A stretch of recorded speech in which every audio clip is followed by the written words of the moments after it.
வணக்கம் மக்களே, நம்ம சேனல்ல தொடர்ந்து ரிவ்யூஸ் தாங்க பார்த்துக்கிட்டு இருக்கோம். அந்த வகையில இப்ப நம்ம எதை பத்தின ரிவ்யூ பார்க்க போறோம் அப்படின்னா, நம்ம கார்த்திக் கதையில அடுத்து என்ன நடக்க போகுது அப்படிங்கறத பத்தி தாங்க இந்த வீடியோல பார்க்க போறோம். ஸோ மறக்காம இந்த வீடியோவுக்கு லைக் பண்ணிக்கோங்க, நம்ம சேனலையும் சப்ஸ்கிரைப் பண்ணிட்டு பக்கத்துல உள்ள பெல்லைக்கானையும் கிளிக் பண்ணி ஆல்னு செட் பண்ணிக்கோங்க. அப்பதாங்க அடுத்தடுத்து வீடியோஸ் போடும்பொழுது தொடர்ச்சியா உங்களுக்கு நோட்டிபிகேஷன் வரும், பார்க்கலாம். சரி வாங்க வீடியோல என்ன நடந்துச்சு அப்படிங்கறத பத்தி நம்ம இன்னைக்கு பார்ப்போம். நம்ம சிவனாண்டியும் சந்திராவும் பேசிக்கிறாங்க. சந்திரா சொல்றாங்க, என்னங்க, நம்ம என்ன பண்ணாலும் அந்த சாமுண்டீஸ்வரிய எதுவுமே பண்ண முடியாது போல.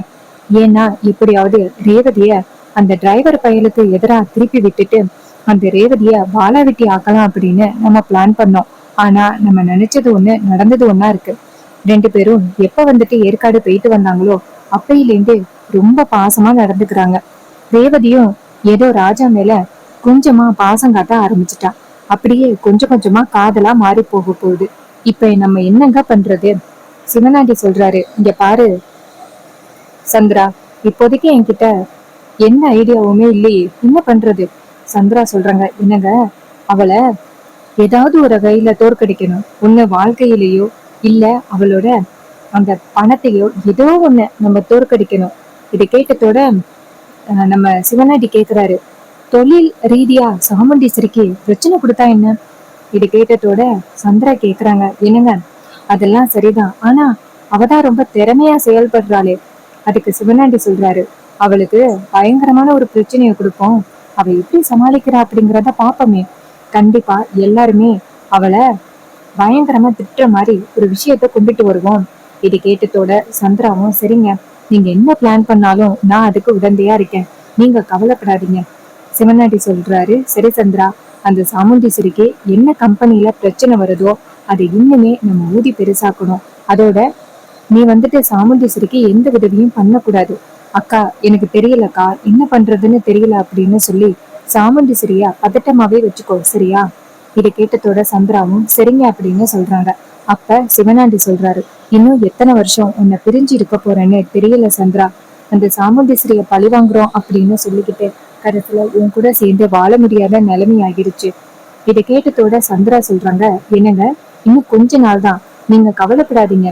அந்த சாமுண்டீஸ்வரியோட சாம்ராஜ்யத்தை அழிச்சிட்டு இந்த ஊர்லயே நீங்க தான் நம்பர் 1 அப்படிங்கிற ஒரு பட்டத்தை வாங்கி கொடுத்துட்டு அதுக்கப்புறம் தான் நம்ம ஒன்னா இந்த தெருவுல நடந்து வரணும். அப்படியே தலை நிமிந்து. இத்தனை வருஷமா சாமுண்டீஸ்வரி எப்படி வந்து திமுறா இருந்தா, அவ அப்படியே ஓரமா நிக்கணும். அதை பார்த்துட்டு நான் ரொம்ப சந்தோஷப்படணும். இத்தனை வருஷமா நீங்க அவளுக்கு முன்னாடி கை கட்டிக்கிட்டு நின்னீங்க, இப்ப அவ உங்களுக்கு முன்னாடி கை கட்டிக்கிட்டு நிக்கணும். இது எல்லாத்தையும் நான் பாக்கணுங்க. அதெல்லாம் நடந்து முடிஞ்சாதான் என் வாழ்க்கையே பூர்த்தி அடைஞ்ச மாதிரி. இது கேட்டதோட சிவனாண்டி சொல்றாரு, சரி சந்திரா, உன் விருப்பப்படியே நடக்கட்டும் அப்படின்னு சொல்றாங்க. அப்புறமா சந்திரா என்ன பண்றாங்கன்னா, நேரா சிவனாண்டி கிட்ட, சரிங்க போயிட்டு வரேன் அப்படின்னு சொல்லிட்டு சிவனாண்டிய லைட்டா ஹக் பண்ணிட்டு அந்த இடத்துல இருந்து கிளம்புறாங்க. அப்ப சிவனாண்டி நினைக்கிறாரு, சந்திரா பாவம், எனக்காக எவ்வளவோ தாங்கிக்கிட்டு இருக்கா. அந்த சாமுண்டேஸ்வரி மட்டும் குழந்தை குட்டி அப்படின்னு சொல்லிட்டு ரொம்ப சந்தோஷமா இருக்கா. ஆனா அவளை பழி வாங்கணும்னு நினைச்சு நாங்க தான் இப்படி இருக்கோம் அப்படின்னு சிவனாண்டி ரொம்ப கோவப்படுறாரு. அப்புறமா எப்படியாவது சாமுண்டீஸ்வரியோட கம்பெனில ஒரு பிரச்சனையை கொண்டுட்டு வரணுமே அப்படின்னு நினைக்கிறாரு. அப்பதான் அவருக்கு தெரிஞ்ச ஒருத்தர் சாமுண்டீஸ்வரியோட கம்பெனில வேலை பார்க்கறது ஞாபகம் வருது. சிவனாண்டி நேரா அந்த கம்பெனில வேலை பார்க்குற ஒரு ஆளை போய் பாக்குறாங்க. பார்த்துட்டு, எப்படி இருக்கீங்க ராமையா அப்படின்னு கேட்க அவர் சொல்றாரு, நான் நல்லா இருக்கேன்யா, நீங்க எப்படி இருக்கீங்க? சிவனாண்டி சொல்றாரு, நான் நல்லா இருக்கேன். சாமுண்டீஸ்வரியோட கம்பெனி நல்லா இருக்குல்ல? அவர் சொல்றாரு, எங்கய்யா, வர வர அந்த அம்மா ஒழுங்காவே சம்பளம் கொடுக்கறதே இல்ல. இது கேட்டதோட சிவனாண்டி கேக்குறாரு, சம்பளம் கொடுக்கறது இல்லையா? இங்க பாரு, என் கம்பெனில எல்லாம் சம்பளம் எல்லாம் மாசம் மாசம் ஏத்தி போட்டுக்கிட்டு இருக்கேன். அல்லது கெட்டது எல்லாத்தையுமே நான் செஞ்சுக்கிட்டு இருக்கேன். இப்ப என் கம்பெனில ஒருத்தவங்களோட கல்யாணம் அப்படின்னா அவங்களுக்கு எல்லா வகையிலையும் நான் உதவி பண்ணுவேன். அப்படியெல்லாம் எதுவும் சாமுண்டீஸ்வரி பண்றது கிடையாதா? அப்ப அவரை சொல்றாரு, இல்ல, என்னாச்சுன்னே தெரியல. அந்த அம்மா இப்ப எல்லாம் அந்த சம்பளத்தை ஏத்தி போடணும்னு சொன்னாலே சரியா கோவப்படுறாங்க. அதோட நிறைய எம்ப்ளாயிஸ் வந்துட்டு வேலையை விட்டு போயிட்டாங்க. அதனால அதிகமான வேலை எங்க கிட்டதான் கொடுக்குறாங்க. சுத்தமா வேலையே பார்க்க முடியல. வர வர அந்த சாமுண்டீஸ்வரி ரொம்பதான் பண்றா. இதை கேட்டதோட சிவனாண்டி சொல்றாரு, இங்க பாருங்க, ஒருத்தவங்க அதிகாரத்தை பயன்படுத்தி உங்களை அடக்கணும்னு நினைக்கிறாங்க. ஆனா நீங்க பாட்டுக்கும் அவங்க கொடுத்த வேலையை பாத்துக்கிட்டு இருக்கீங்க. இங்க பாருங்க, நீங்க இருந்தா மட்டும்தான் அந்த கம்பெனி நல்லபடியா நடக்கும். இல்லைன்னா உங்க கம்பெனியை இழுத்து முடிட்டு போயிட்டே இருக்க வேண்டியதுதான். அவங்க நீங்க சொல்றதை கேட்டுதான் ஆகணும். இங்க பாரு ராமையா, ஒருவேளை உனக்கு அந்த கம்பெனி பிடிக்கல அப்படின்னா என் கம்பெனிக்கு வா. என் கம்பெனில ஒரு சின்ன வேலை இருக்கு தரேன். உடனே அவர் சொல்றாரு, என்னையா இப்படி சொல்றீங்க? சிவனாண்டி சொல்றாரு, ஆமா, நீ கிட்டத்தட்ட 10 வருஷத்துக்கு மேல சாமுண்டீஸ்வரியோட கம்பெனில வேலை பார்த்துக்கிட்டு இருக்க. உனக்கு ஏதாவது ஒண்ணு இன்கிரிமெண்ட் என்னாச்சும் பண்ணிருக்காங்களா? எதுவுமே கிடையாது. எதுவுமே இல்லாம அந்த கம்பெனில வேலை பார்த்துக்கிட்டு இருக்க. 10 வருஷம் வேஸ்ட் தானே. ஒரு ப்ரொமோஷன் கூட உனக்கு இது வரைக்கும் போட்டு கொடுத்தது கிடையாது. ஆனா என்னோட கம்பெனில பாரு, 10 வருஷத்துக்கு முன்னாடி ஒருத்தன் சாதாரண எம்ப்ளாயா சேர்ந்தவன் இப்ப மேனேஜர் வரைக்கும் போயிட்டு இன்னொரு கம்பெனில அந்த எக்ஸ்பீரியன்ஸ் சர்டிபிகேட்டை வச்சுட்டு இன்னும் பெரிய ஆளா போயிட்டே இருக்கான். நீ ஒரே கம்பெனில 10 வருஷமா வேலை பார்த்து ஒண்ணுமே இல்லாம இருக்க. சரி, என் கம்பெனில சேர்ந்துக்க. இன்னும் ஒரு 10 வருஷம் கழிச்சு உனக்கு நல்ல பொசிஷனை போட்டு கொடுக்குறேன். இது கேட்டதோட அவரு சொல்றாரு, என்னையா சொல்றீங்க? இதுக்காக நான் 10 வருஷம் காத்துக்கிட்டு இருக்க முடியுமா? அப்ப சிவனாண்டி சொல்றாரு, ஆமா, 10 வருஷம் காத்துக்கிட்டு தான் இருக்கணும். அப்ப இத்தனை வருஷமா வேலை பார்த்தது எல்லாமே வேஸ்ட் தானே.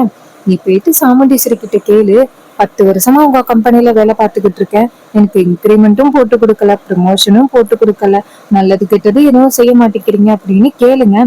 ஒருவேளை அவங்க சரியா பதில் சொல்லலைன்னா நீங்க யாரு அப்படிங்கறத காமிங்க. ஒரு கம்பெனி நடக்கணும் அப்படின்னா அங்க உள்ள எம்ப்ளாயிஸால மட்டும்தான் முடியும். அவங்க பாட்டுக்கும் பணத்தை கொடுத்துட்டு உட்கார்ந்துருந்தா வேலை நடக்குமா? இது கேட்டதோட சிவனாண்டிக்கு சொன்னதோட ராமையா சொல்றாரு, நீங்க சொல்றதும் சரிதான், நான் இன்னைக்கே போய் கேக்குறேன். உடனே சிவனாண்டி கேக்குறாரு, நீ தானே அந்த கம்பெனில ஒரு ஹெட்டா இருக்கிற, நீ போயிட்டு கேளு.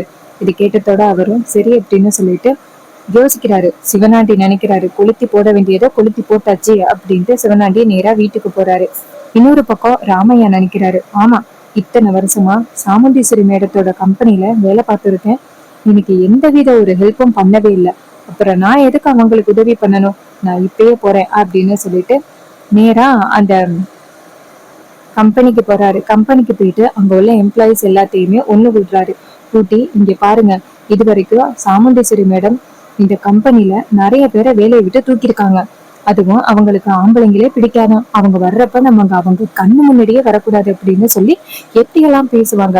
நம்மளுக்கு சாதாரண ஒரு சம்பளத்தை போட்டு கொடுக்குறாங்க, அதிகமான சம்பளத்தையும் கொடுக்கறது கிடையாது. இனிமே அவங்க கம்பெனில நம்ம எதுக்கு வேலை பார்க்கணும்? நம்மளுக்கு சம்பளத்தை கூட்டி கொடுக்க சொல்லி கேட்போம். இது கேட்டதோட பக்கத்துல உள்ளவங்க எல்லாம், ஆமா, நீங்க சொல்றதும் சரிதான், சாமுண்டீஸ்வரி மேடம் ரொம்பதான் ஓவரா பண்றாங்க, கொஞ்சம் கூட சம்பளத்தையே ஏத்தி போட்டு கொடுக்க மாட்டேங்கிறாங்க. இதுக்கப்புறம் அவங்களோட கம்பெனில வேலை பார்த்து நம்ம என்ன பண்ண போறோம்? வாங்க நம்ம போராட்டம் நடத்துவோம் அப்படின்ட்டு கிளம்புறாங்க. இன்னொரு பக்கம் எல்லாருமே வெளியில போராட்டம் பண்ணிக்கிட்டு இருக்காங்க. இதை கம்பெனியோட மேனேஜர் பாக்குறாரு. பார்த்துட்டு, ஐயோ, என்ன இது அப்படின்ட்டு வெளியில இங்க பாருங்க, என்ன பண்ணிக்கிட்டு இருக்கீங்க? நீங்க போராட்டம் பண்றது மட்டும் சாமுண்டீஸ்வரி மேடத்துக்கு தெரிஞ்சிச்சுன்னா உங்க யாருக்குமே வேலை கிடையாது. அப்பதான் ராமையா வராது. எங்களை எல்லாரையுமே வேலையை விட்டு தூக்கிட்டு மேடம் யார வேலைக்கு சேர்த்துக்க போறாங்களா? இந்த மாதிரி எக்ஸ்பீரியன்ஸ் யாருக்குமே இல்ல. இங்க பாருங்க, உங்க மேடம் எங்களை வேலையை விட்டு தூக்கவே முடியாது. அப்படி தூக்குனா உங்க கம்பெனியை இழுத்து மூடிட்டு போக வேண்டியதுதான். இந்த கம்பெனி தொழிலாளிகளோட பலத்துலதான் இருக்கு, உங்களை மாதிரி முதலாளிங்களோட பலத்துல இல்ல. நீங்க வேணா போய் மெஷினை ஓட்டிக்கிடுங்க. இது கேட்டதோட மேனேஜர் அதிர்ச்சி ஆகுறாரு. என்னடா இது, இவன் இப்படி பேசுறானே அப்படின்னு. அப்ப அந்த ராமையா சொல்றாரு, நேரா சாமுண்டீஸ்வரி மேடத்துக்கு போன் பண்ணி சொல்லுங்க. இது கேட்டதோட மேனேஜர் ஷாக் ஆகி நேரா கம்பெனிக்குள்ள ஐயோ, ஏற்கனவே ப்ரொடக்ஷன் எல்லாமே ஸ்டாப் ஆயிட்டு, சீக்கிரம் மேடத்துக்கு போன் பண்ணணும் அப்படின்னு நேரா சாமுண்டீஸ்வரிக்கு போன் பண்றாங்க. சாமுண்டீஸ்வரி போனை பார்த்துட்டு, என்ன கம்பெனில இருந்து மேனேஜர் போன் பண்றாரு அப்படின்ட்டு பாக்குறாங்க. அப்ப சந்திரா பார்த்துட்டு, ஆகா, என் புருஷன் வேலையை காட்ட ஆரம்பிச்சுட்டாரு அப்படின்னு. சாமுண்டீஸ்வரி போன் அட்டன் பண்ணி, யாரு பேசுறது? என்ன மேனேஜர், என்ன திடீர்னு எனக்கு போன் பண்ணிருக்கீங்க? மேனேஜர் சொல்றாரு, மேடம் கம்பெனில ஒரு சின்ன பிரச்சனை மேடம். இது கேட்டதோட சாமுண்டீஸ்வரி கேக்குறாங்க, பிரச்சனையா? என்ன பிரச்சனை? மேனேஜர் சொல்றாரு, மேடம் சீக்கிரம் வாங்க மேடம், கம்பெனில ஒரு போராட்டம் நடக்குது. இது கேட்டதோட சாமுண்டீஸ்வரி அதிர்ச்சியாகி, சரி வரேன் அப்படின்னு சொல்ல சந்திரா கேக்குறாங்க, அக்கா என்னாச்சுக்கா? சாமுண்டீஸ்வரி சொல்றாங்க, கம்பெனில ஏதோ போராட்டமா. அப்ப சந்திரா கேக்குறாங்க, யாருக்காது? உங்களை மீறி போராட்டம் நடத்துறாங்கன்னா கண்டிப்பா உங்களுக்கு ரொம்ப தைரியம் தான். சாமுண்டீஸ்வரி சொல்றாங்க, ஆமா ரொம்பவே தைரியம் தான், நான் போய் என்னன்னு கேக்குறேன் அப்படின்ட்டு சாமுண்டீஸ்வரி சந்திரன் கொம்பு செவியிட்ட மாதிரி கோவமா போறாங்க. அதே நேரம் அந்த நவீன் தான் கார் ஓட்டுறாரு. கார்த்திகே இந்த விஷயத்தை பத்தி தெரியாது, வீட்டுல இருக்காரு. இன்னொரு பக்கம் சாமுண்டீஸ்வரி நேர கம்பெனிக்கு போறாங்க. அங்க போயிட்டு அங்க போராட்டம் நடக்கிற இடத்துக்கு போயிட்டு என்ன பண்ணிக்கிட்டு இருக்கீங்க அப்படின்னு கேட்க அவங்க சொல்றாங்க, இங்க பாருங்க மேடம், இத்தனை வருஷமா உங்க கம்பெனில நாங்க வேலை பார்த்துக்கிட்டு இருக்கோம். ஏதாவது ஒரு வகையில எங்களுக்கு ஹெல்ப் பண்ணிருக்கீங்களா? இது வரைக்கும் ஒரே சம்பளத்தை தான் போட்டு கொடுத்துருக்கீங்களே தவிர்த்து எங்களுக்கு கொஞ்சம் கூட சம்பளத்தை ஏத்தி கொடுக்கவே இல்லை. உங்க கம்பெனில போய் நாங்க எதுக்கு வேர்வை சிந்தி வேலை பார்க்கணும்? இங்க பாருங்க, எங்களுக்கு வந்துட்டு அதிகமான சம்பளத்தை போட்டு கொடுங்க. 10 வருஷத்துக்கு முன்னாடி உங்களோட ப்ராடக்டோட பிரைஸ் கம்மியா இருந்துச்சு, இப்ப அதே ரேஞ்சுக்கு வச்சிருக்கீங்க. எல்லாத்தையும் கூட்டி தானே போட்டிருக்கீங்க. அதே மாதிரி எங்களுக்கும் கொஞ்சம் சம்பளத்தை கூட்டி கொடுத்தாதான் என்ன? இது கேட்டதோட சாமுண்டீஸ்வரி சொல்றாங்க, என்ன சொல்றீங்க? வருஷம் எப்பவுமே உங்களுக்கு சம்பளத்தை போட்டு கொடுத்துக்கிட்டு தானே இருக்கேன். அதுக்கு அவங்க சொல்றாங்க, மேடம் அதெல்லாம் எங்களுக்கு பத்தாது மேடம். எங்களுக்கு ப்ரொமோஷனும் கொடுக்க மாட்டேங்கிறீங்க, எதுவுமே கொடுக்க மாட்டேங்கிறீங்க. எங்களை ஒரு அடிமை மாதிரி பயன்படுத்துறீங்க. நீங்க வர நேரத்துக்கு நாங்க உங்க கண்ணு முன்னாடியே வரக்கூடாது அப்படின்னு ஸ்டாப் பண்ணிடுறாங்க. இது கேட்டதோட சாமுண்டீஸ்வரி சொல்றாங்க, சரி உங்களுக்கு என்ன இன்கிரிமெண்ட் தானே வேணும், வேணும்னா ஒரு 100 ரூபா போட்டு தரேன். இதை கேட்டதோட அவங்க சொல்றாங்க, என்ன மேடம் விளையாடுறீங்களா? 10 வருஷமா வேலை பார்த்துக்கிட்டு இருக்கோம் அப்படின்னு சொல்றோம், 100 ரூபா போட்டு தரேன்னு சொல்றீங்க.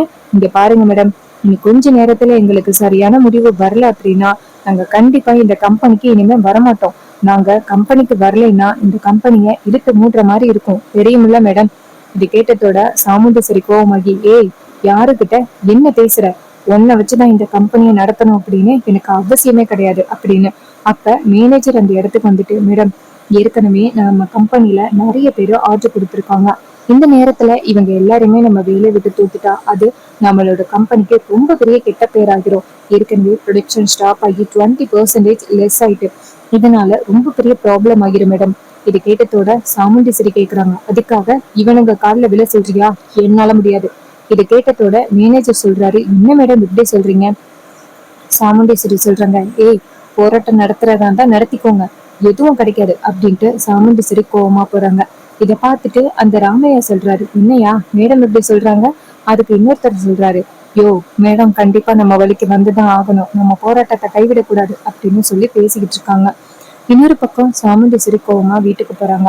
வீட்டுக்கு போனதோட அங்க உள்ள பொருள் எல்லாத்தையுமே போட்டு வெடிக்கிறாங்க. சாமுண்டீஸ்வரி அவ்வளவு கோவமா இருக்கிறத பார்த்துட்டு அங்க எல்லாருமே வராங்க. அப்பதான் ரேவதி வந்து கேக்குறாங்க, அம்மா என்ன ஏமா இவ்வளவு கோவமா இருக்கீங்க, ஏதாவது பிரச்சனையா? அப்ப சாமுண்டீஸ்வரி சொல்றாங்க, ஆமா கம்பெனில ஒரு சின்ன பிரச்சனை. அப்ப சந்திரா கேக்குறாங்க, அக்கா கம்பெனிக்கு போயிட்டு வரேன்னு சொன்னியே, என்னக்கா பிரச்சனை? சாமுண்டீஸ்வரி சொல்றாங்க, அந்த கம்பெனில எல்லாரும் போராட்டம் நடத்திக்கிட்டு இருக்காங்க. சந்திரா அதிர்ச்சியாகி, என்னக்கா சொல்ற போராட்டமா? இத்தனை வருஷமா அந்த கம்பெனில எந்தவித போராட்டமும் நடந்ததே கிடையாது, ஏங்கா என்ன ஆச்சு? அப்ப சாமுண்டீஸ்வரி சொல்றாங்க, யாரோ ஒருத்தவங்க அந்த கம்பெனில உள்ளவங்களை தூண்டி விட்டுட்டு இந்த மாதிரி வேடிக்கை பாக்குறாங்க. நான் அவங்க கால்ல விழுவேன் அப்படின்னு நினைக்கிறாங்க. இதெல்லாம் நடக்கவே நடக்காது. நான் யாரு? சாமுண்டீஸ்வரி. நான் எல்லாம் அவனுங்க கால்ல விழ வேண்டிய அவசியமே கிடையாது, என்னைக்கும் நடக்காது. இது கேட்டதோட சந்திரா சொல்றாங்க, அக்கா நீ செய்யறதுதாக்கா சரியான முடிவு. அந்த கம்பெனி என்ன கம்பெனி? அந்த கம்பெனி எல்லாம் நமக்கு தேவையே இல்லை. அவனுங்க காலில் விழுந்துதான் அந்த கம்பெனியை காப்பாற்றணும் அப்படின்னு அவசியம் கிடையாது. அப்ப ராஜராஜர் சொல்றாரு, சந்திரா என்ன சந்திரா இப்படி சொல்ற? இங்க பாரு, அந்த கம்பெனியை கிட்டத்தட்ட சாமுண்டீஸ்வரி எவ்வளவு திறமையா தெரியுமா நடத்திக்கிட்டு வரா. திடீர்னு யாரோ ஒருத்தவங்க அந்த கம்பெனியை இழுத்து மூடுறதுக்காக இப்படிப்பட்ட ஒரு பிரச்சனையை தூண்டி விட்டுட்டு வேடிக்கை பாக்குறாங்க. அதுக்காக அவங்களுக்கு நம்ம இடம் கொடுக்குற மாதிரி ஆகிரும். இங்க பாரு சந்திரா, நீ வாய மூடு. அப்ப சந்திரா சொல்றாங்க, அதுக்காக மாமா அக்கா போயிட்டு அத்தனை பேர் காலில் விழுகணும் அப்படின்னு அவசியமா? அப்ப ராஜராஜர் சொல்றாரு, சந்திரா அப்படியெல்லாம் நான் ஒன்னும் சொல்லல. சாமுண்டீஸ்வரிக்கு திறமை இருக்கு, அவளுக்கு எப்படி சமாளிக்க தெரியும்னு தெரியும், நீ தேவையில்லாம பேசாத. அப்பதான் ராஜா அந்த இடத்துக்கு வராரு. வந்துட்டு என்னாச்சு அப்படின்னு கேக்குறாரு. அப்ப ராஜராஜர் சொல்றாரு, மாப்பிள்ள சாமுண்டீஸ்வரி ஒரு கம்பெனி வச்சிருக்காள்ல, கிட்டத்தட்ட 30 வருஷமா அந்த கம்பெனிய வச்சுக்கிட்டு இருக்கா. அந்த கம்பெனியாலதான் இன்னைக்கு 4 பொண்ணுங்களும் நல்லபடியா இருக்காங்க, இந்த குடும்பமும் நல்லா இருக்கு. அது ஆதி காலத்துல உள்ள கம்பெனி. அந்த கம்பெனிக்கு இப்போ ஒரு சின்ன பிரச்சனை மாப்பிள்ள. அப்ப கார்த்திக் கேக்குறாரு, என்னாச்சு மாமா? அப்ப ராஜராஜர் சொல்றாரு, இது மாதிரி கம்பெனில யாரோ ஒருத்தவங்க பிரச்சனையை தூண்டி விட்டுட்டு வேடிக்கை பாக்குறாங்க. இதனால அந்த கம்பெனில உள்ள அந்த டீம் லீடர் இருக்கான அவன் தேவையில்லாம பிரச்சனை பண்ணிக்கிட்டு இருக்கான். இது கேட்டதோட கார்த்தி சொல்றாரு, என்ன பிரச்சனை? இது கேட்டதோட ராஜராஜா விஷயத்த சொல்றாங்க. அப்ப சந்திரா கேக்குறாங்க, என் டிரைவர், நீ இதையெல்லாம் கேட்டு என்ன பண்ண போற? உனக்கு என்ன இந்த பிரச்சனைய சால்வ் பண்றதுக்கு திறமை இருக்கா என்ன? அப்ப கார்த்தி சொல்றாரு, இங்க பாருங்க, இந்த பிரச்சனைய சால்வ் பண்றதுக்கு திறமை இருக்கா இல்லையா அப்படின்னு இங்க எல்லாம் யாரும் கேள்வி கேட்க வேண்டிய அவசியம் கிடையாது. இது கேட்டதோட சந்திரா கேக்குறாங்க, இங்க பாரு, நீயே ஒரு டிரைவர், உனக்கு என்ன தெரிய போகுது? அப்ப கார்த்தி சொல்றாரு, இங்க பாருங்க, அத பத்தியெல்லாம் நீங்க பேச வேண்டிய அவசியம் கிடையாது அப்படின்ட்டு கார்த்தி நேரா சாமுண்டீஸ்வரி கிட்ட, மேடம், இன்னும் 5 நிமிஷத்துல அந்த கம்பெனில உள்ள பிரச்சனைய நான் முடிச்சிட்டு வரேன் அப்படின்னு கார்த்தி கிளம்புறாரு. இதை பார்த்ததோட சந்திரா அதிர்ச்சி ஆகுறாங்க. ஐயோ, உண்மையாவே இவன் போயிட்டு இந்த பிரச்சனையை முடிச்சிட்டு வந்துருவானோ அப்படின்னு. கார்த்தி போறாரு. கார்த்தி நேரா அந்த கம்பெனிக்கு போறதோட எல்லாரையும் பார்த்துட்டு வணக்கம் வைக்கிறாரு. வணக்கம் ஐயா அப்படின்னு. ராமையா கார்த்தியை பார்த்துட்டு, வணக்கம், யார் நீ? அப்ப கார்த்தி சொல்றாரு, நான் சாமுண்டீஸ்வரி மேடத்தோட மருமகன். அவரு கேக்குறாரு, என்ன மேடம் உன்னைய காலில் விழ சொல்லி அனுப்பியிருக்காங்களா? கார்த்தி சொல்றாரு, இங்க பாருங்க, அப்படி எல்லாம் பேசாதீங்க. உங்களோட கோரிக்கை என்ன அப்படிங்கறத ஒவ்வொன்னா சொல்லுங்க, கண்டிப்பா எல்லாத்தையும் நிறைவேற்றி வைக்கலாம். இது கேட்டதோட அவரு கேக்குறாரு, நாங்க என்ன பெருசா கேட்க போறோம்? எங்களுக்கு சம்பளத்துல அதிகமான பணம் வேணும். அதோட எங்களுக்கு நல்லது கெட்டது எதுவுமே இந்த மேடம் பாக்குறதே கிடையாது. அதோட இந்த மேடம் எங்களை ஒரு அடிமை மாதிரி பயன்படுத்திக்கிட்டு இருக்காங்க. இது எதுவுமே எங்களுக்கு பிடிக்கவே இல்லை. இது கேட்டதோட கார்த்தி சொல்றாரு, கூடிய சீக்கிரம் இது எல்லாமே மாறும். உங்களுக்கு என்னென்ன தேவைகள் வேணுமோ எல்லாத்தையுமே நிறைவேற்றி வைக்கிறோம். அதுக்கு நான் பொறுப்பு. உங்களுக்கு ஏதாவது பிரச்சனை இருக்கு அப்படின்னா அதை எழுதி போடுறதுக்கு தகவல் பெட்டி அப்படிங்கிற ஒண்ண வைக்கிறேன். அதுல உங்களோட புகார்கள் என்னவோ அது எல்லாத்தையுமே நீங்க எழுதி போடலாம். அதன்படி என்ன பிரச்சனைகளையும் தீர்த்து வைக்கப்படும். அதோட இந்த கம்பெனில யாராவது ஒரு குடும்பத்துக்கு வந்துட்டு ஃபங்க்ஷன் நடந்துச்சுன்னா அந்த ஃபங்க்ஷனோட பாதி செலவுகளை இந்த கம்பெனிய பாத்துக்கும். அதோட 10 வருஷத்துக்கு மேல இந்த கம்பெனில வேலை பார்க்குற எல்லாருக்குமே கண்டிப்பா ப்ரொமோஷன் உண்டு, எக்ஸ்பீரியன்ஸ் சர்டிபிகேட்டும் உண்டு, அதோட நிறைய பிரேக்ஸும் உண்டு. நீங்க எதுக்கும் கவலைப்படாதீங்க, எல்லாத்தையும் நான் நிறைவேற்றி வைக்கிறேன் அப்படின்னு கார்த்தி அடுக்கடுக்கா பல விஷயங்களும் சொல்றாரு, ரொம்ப திறமையா. இத பார்த்ததோட அவர் சொல்றாரு, தம்பி, நீங்க மனசுல உள்ளத அப்படியே நீங்க சொல்லிட்டீங்க. இந்த அளவுக்கு நீங்க திறமையா இருப்பீங்கன்னு நாங்க எதிர்பார்க்கல. தம்பி, நீங்க அதோட ரொம்ப பொலைட்டா வேற பேசுறீங்க, ரொம்ப அடக்கமாவும் இருக்கீங்க. உங்க பேச்சு கேட்காம இருந்தா அது ரொம்ப தப்பு தம்பி. சரிங்க தம்பி, நாங்க போய் வேலை பாக்குறோம் தம்பி அப்படின்னு சொல்லிட்டு அந்த இடத்துல இருந்து போறாங்க. அதுக்கப்புறம் மேனேஜர் நேரா சாமுண்டீஸ்வரிக்கு போன் பண்றாங்க. போன் பண்ணி, மேடம், கம்பெனில உள்ள பிரச்சனை முடிஞ்சு போச்சு. சாமுண்டீஸ்வரி கேக்குறாங்க, கம்பெனில உள்ள பிரச்சனை முடிஞ்சிருச்சா? அதுக்கு மேனேஜர் சொல்றாரு, ஆமா மேடம், உங்க மருமகன் இருக்காருல்ல ராஜா, அவருதான் வந்து பிரச்சனையா சால்வ் பண்ணிட்டாரு. இதை கேட்டதோட சாமுண்டீஸ்வரி ஆச்சரியப்படுறாங்க. அதுக்கு அந்த மேனேஜர் சொல்றாரு, மேடம், கண்டிப்பா இவர் ரொம்ப திறமையான ஒருத்தர் தான். பேசாப்புல இவரையே இந்த கம்பெனிக்கு நீங்க வந்துட்டு முதலாளியா அப்பாயின்மெண்ட் பண்ணிடலாம் போலயே. இது கேட்டதோட ரொம்ப சந்தோஷப்படுறாங்க சாமுண்டீஸ்வரி. சரி, ராஜாவை வீட்டுக்கு வர சொல்லு. இது கேட்டதோட அவரும் சரி அப்படிங்கிறாரு. அதுக்கப்புறமா நம்ம ராஜா நேரா வீட்டுக்கு வராரு. வீட்டுக்கு வந்ததோட சாமுண்டீஸ்வரி ராஜாவுக்கு நன்றி சொல்றாங்க. ராஜா, நீ இந்த அளவுக்கு திறமையா இருப்ப அப்படின்னு எதிர்பார்க்கல. சந்திரன் இதை பார்த்துட்டு அதிர்ச்சி ஆகுறாங்க. கண்டிப்பா இவன் சாதாரண ஆள் கிடையாது, கண்டிப்பா இவன் வேற யாரோ ஒருத்தன் தான். இவ்வளவு பெரிய கம்பெனில உள்ள பிரச்சனைய இந்த அளவுக்கு சீக்கிரமா முடிக்கிறான் அப்படின்னா இவன் கண்டிப்பா சாதாரண ஆள் கிடையாது அப்படிங்கறத சந்திரா கன்ஃபார்ம் பண்றாங்க.